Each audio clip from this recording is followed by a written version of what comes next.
Many leaders I work with are in organizations with impossible expectations, inadequate resources, competing priorities, and constant crisis mode. And they're blaming themselves for not being resilient enough to handle it.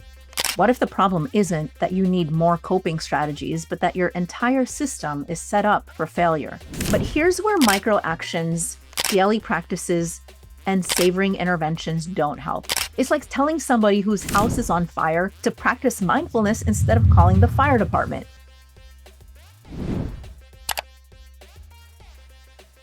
You've tried the breathing apps, the gratitude journals, the 5-minute breaks. You're still exhausted. What if the problem isn't that you need more coping strategies, but that your entire system is set up for failure? Welcome to the Hard Skills. I'm Dr. Mira Brancu, and today we are talking about when research-backed practices help, when they harm, and why small fixes can't solve systemic problems. This is the final part of my bonus 4-part Burnout series. Let me be clear. Microactions, daily practices, and what researchers call savoring intentions or interventions absolutely have their place. But it's important to understand when they should be used and when they don't work. Let's first talk about what each of these things are. Microactions are brief, simple activities that boost positive emotions, like texting a genuine thank you, asking someone about a moment that made them proud, taking time to notice something beautiful, or writing or sharing something you're grateful for. There's a research study called the Big Joy Project at UC Berkeley, where they studied 18,000 people and found that just 7 days of 5 to 10-minute microactions increased emotional well-being by 25%. Amazing, right? I mean, that is inspiring enough just to try it. It's only 7 days, 5 to 10 minutes a day, right? So it's inspiring enough to try it, right? So yes, they have their place. I'll get back to that in a moment. Let's talk about daily practices. Daily practices are consistent, small rituals that maintain your baseline capacity. That morning coffee ritual, the quick walk between meetings, brief gratitude moments, these create stability and help you manage normal workplace stress. So for me, I do my workouts in the morning, then eat a breakfast that I've learned keeps me at my best in the morning. This is oatmeal, flax, chia seed, dried cherries, blueberries. It's a concoction that nourishes me so well that I bring it with me anytime I travel. I have to have it part of my ritual because it works so well. And then I always have my favorite coffee with it. And at night, my husband and I try to walk around the block for 30 minutes and share everything that happened to us and sometimes coach each other through these things, right? And at night, I've learned to never compromise my sleep. I need 9 hours. That sounds crazy to some of you, but as a past sleep psychologist, I have learned the benefits of sleep are so critical that I will not compromise it for anything. And I personally need 9 hours. Some of you don't. But because of that, I will only allow family emergencies to disrupt it. And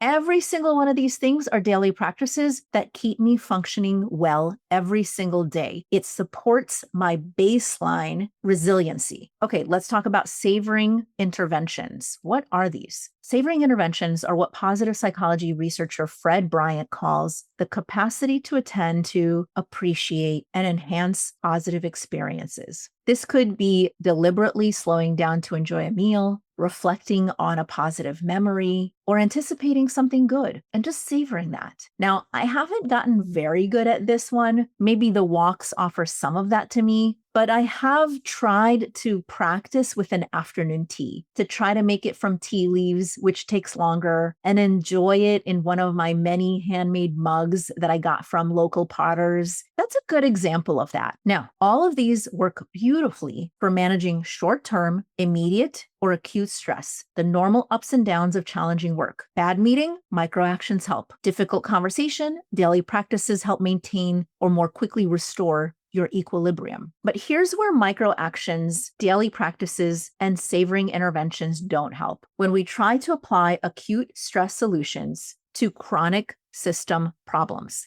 This is why when organizations offer things like a yoga class or a mindfulness moment or a pizza day as part of their well-being interventions, it can be useful for people who are just managing normal everyday stressors, but it doesn't land well for people who are experiencing chronic burnout due to system-level issues. And it's where resiliency advice becomes harmful. You know the kind I mean. You just need a better work-life balance. Have you tried meditation? Maybe you need to be more grateful for what you have. This advice assumes the problem is in your capacity to handle stress, not the amount of stress you're being asked to handle. It puts the burden of fixing a broken system on you as an individual.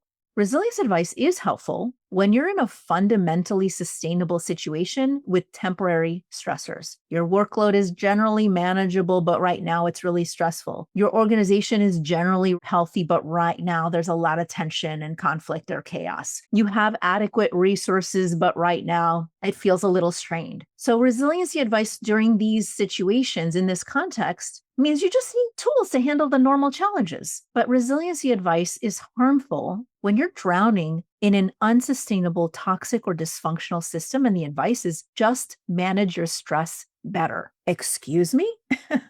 Now, you do have some control, even in the unhealthy work system situation, to make some important decisions about your health. And one of them is to think about burnout along the stress, distress, impairment continuum. So, stress is normal, your body's response to challenge, right? You feel energized, focused, capable most of the time. You can handle it with good self-care practices, even under stress. And everybody experiences some level of stress. In fact, most of us need some level of stress to function at our best, like a good amount of stress, right? To push us, to put a little fire under us. And this is where micro actions and resilience tools work really well. Distress is when stress starts becoming overwhelming. You feel it. That literally it's called distress because you feel it. You're still functioning, but everything feels harder. You're more irritable and you notice it. You're less creative. You're making more mistakes and you're noticing that. Your body is asking for rest. It's asking you to attend to its needs, but you're ignoring it. You might need both coping skills and some system changes here. Maybe boundary adjustments or workload conversations. So some kind of combination usually. Now, impairment is when the system overload has compromised your basic functioning, right? It sounds like what it is, impairment. You're feeling impaired. You can't sleep. You can't think clearly. You're getting sick more often. You might start drinking more. You might start overeating out of stress. You might start overlooking your physical and emotional health. Your emotion regulation is shot. This is your body's signal. It's like warning, warning, warning. Something is very wrong. It's trying to alert you. But often by this point, it's hard to see it. It's hard to know what's happening. It's hard to catch it. Other people might see it before you even see it. So here's the issue.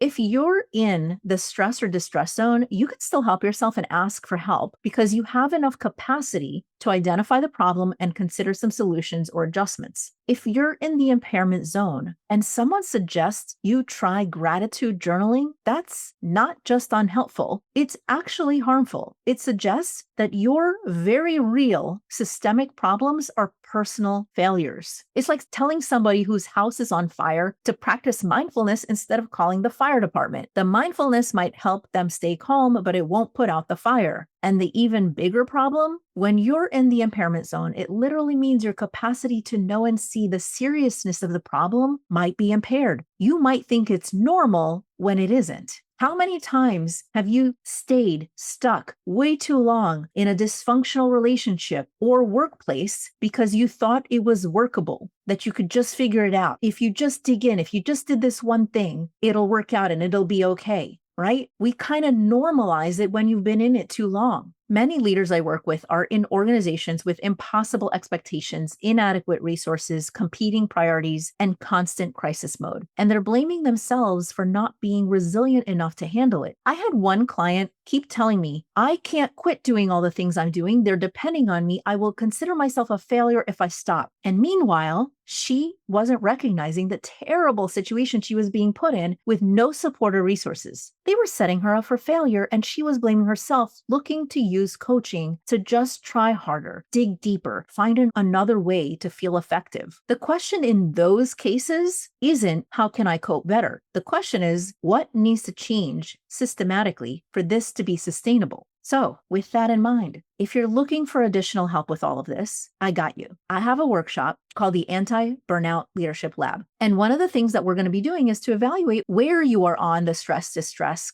impairment continuum, what current resources and environmental factors are affecting that, and what that means for you moving forward in terms of the right strategy for the right situation and need. Because sometimes you need better coping skills. It's absolutely true. Sometimes you need boundary conversations. Sometimes you need to advocate for better support and resources. And sometimes you need to acknowledge that the system itself is unsustainable and unhealthy for you. So if you're interested, registration for the Anti-Burnout Leadership Lab closes September 29th, 2025. Find out more at gotowerscope.com/2025 fellowship. This will also be in the show notes as well. This is for leaders in industries that don't get the luxury of stable, predictable environments where work matters too much to do it badly and you matter too much to burn out doing it. The question isn't whether you can afford to take 5 hours for this. The question is, can you afford not to? If you are ready to stop managing the symptoms and start addressing the source, this is for you. This closes out our burnout series for now. I'm Dr. Mira Brancu, and this is The Hard Skills.